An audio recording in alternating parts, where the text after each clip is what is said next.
It's been 6 months since South Africa played a test in a series designed to kickstart their renaissance in the longest format. Now, under new Captain Dean Elgar, the test series against India gets underway on Boxing Day. Now, joining us on the line right here on Morning Live today is senior sports journalist and SABC analyst Khanyiso Tshwaku. Good morning, Khanyiso. Thank you so much for joining us on Sports on Morning Live. Morning. Now, Khanyiso, let's start about talking about the form that South Africa takes going into this test series against India, particularly in comparison to where India is at the moment in terms of their performance.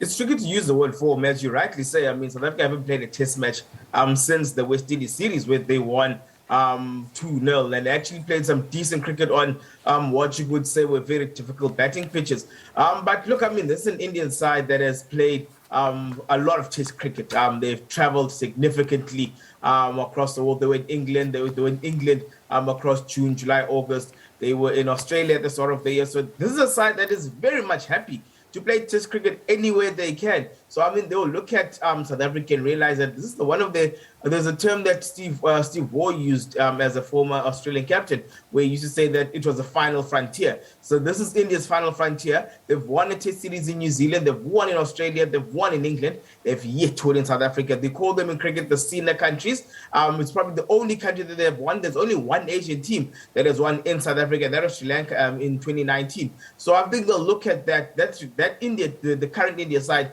is far stronger than the one that Sri Lankan team that rolled South Africa 2-0 in that two-test series. So I think Virat Kohli will target this particular series as one that cannot go away. I think you will look at the 2017-2018 series and realize that is a series that they should have won. So this is a series that when you look at just on paper, India just does look the stronger side. Yes, they are without Rohit Sharma, who would have had a big point to prove with the not said reputation that he doesn't always bat well outside of India and Asia. But I mean, he came along in leaps and bounds in England, where he scored his first test century outside of Asia. So look, I mean, this India side is very strong. They come into the series one on the back of having played a competitive test series against New Zealand at home, and also the A side played some very good cricket against South Africa. So they battle hardened, and one would feel that South Africa isn't quite not battle hardened per se, not really, but they may be slightly short of a gallop leading into Sunday's first day.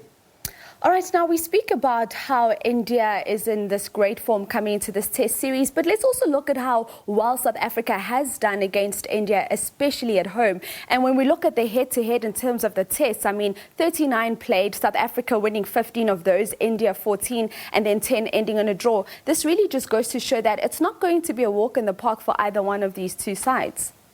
It never has. I mean, if you date back from when India were here back in 1992-93, it was a slow-scoring series, but a well-contested one. I think when you look back at series where India would say that they were fairly outplayed was 96-97, where after a scathing tour of India where pitches weren't quite to South Africa's liking, they reciprocated with preparing pitches that weren't quite India's liking.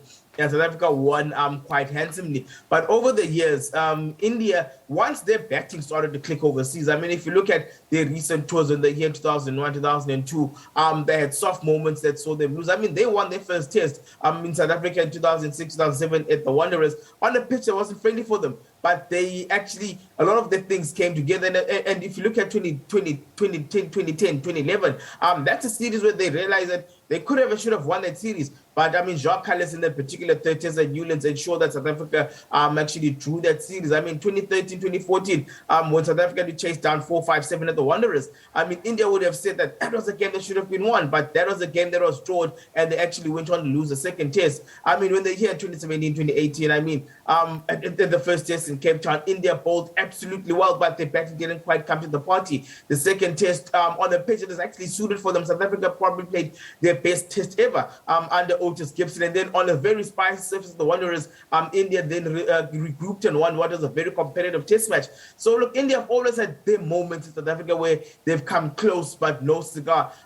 They've been a very competitive side in South Africa. I think more competitive than let's say your Pakistan and then until 2019 Sri Lanka. So I think they would have been hard. They would have felt hard done by, not because of conditions, not because of issues outside of the control, but it would have been a fact where they felt that they had the test match, a series by the scruff of the neck, and they were never able to drive the advantage through. I think this particular team is battle-hardened. They know how to win away from home. They'll be meeting a South African side that is clearly going through a transitional process, whereas this Indian side is very much settled. They do have one or two issues with regards to who will bat where, but this is a very settled India side.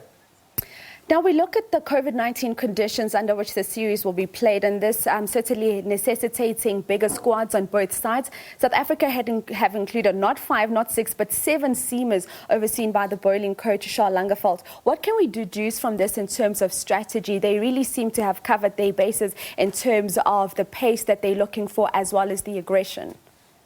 Look, the long and the short of it is that they needed to prepare as best as they could for this series. So if you look at that wider squad of 20 now, with Ander Nokia now out injured, you look at it this way, that they would have tried to get in the middle net. But as I understand that the weather in Gauteng hasn't been very pretty for that kind of preparation, which is why now in this preparation, having played a fair bit of on-field cricket becomes very crucial for them. I mean, remember that there should have been a round of domestic cricket from the 19th until the 22nd that was postponed over COVID fears. If you remember last year, there was a very similar issue where there should have been a round of 4-day cricket that was had to be postponed because of COVID-19 issues. I mean, in previous years, I mean, that round would have taken place, and then a lot of players would have actually played in that round to get some mileage under their belts and then join the squad. So what that has necessitated is that now players need to be kept together, and in being kept together, they need to have middle nets. But nothing actually beats preparing on the field. So this is where now one feels that India have the edge, because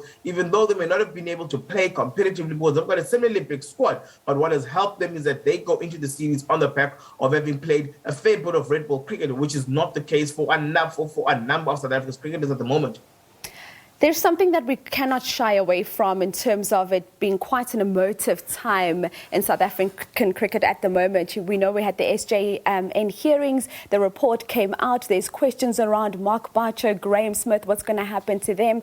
How do you think this is going to affect the team in terms of preparations and just their overall morale going into this test series? Because I assume we would, as a country, wanted some closure in terms of what's happening there with those SJN reports. You know, such events can have 2 very different outcomes.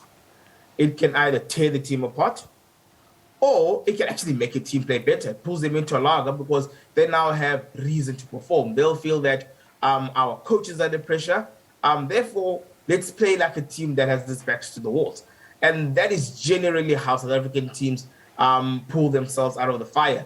I mean, Dean Elgar did say that their coaches, the management staff is taking a fair bit of unfair flack, and they've been put to the fire.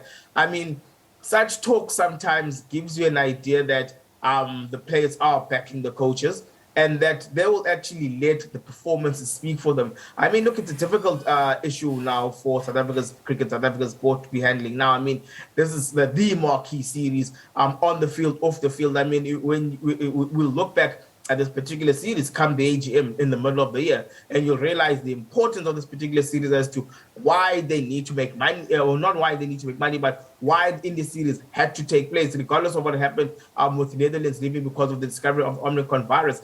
But now it divides opinion, and what I'm going to say will divide opinion, in that a lot of people would have loved to see Cricket South Africa's board take immediate action in the aftermath of the SJN report.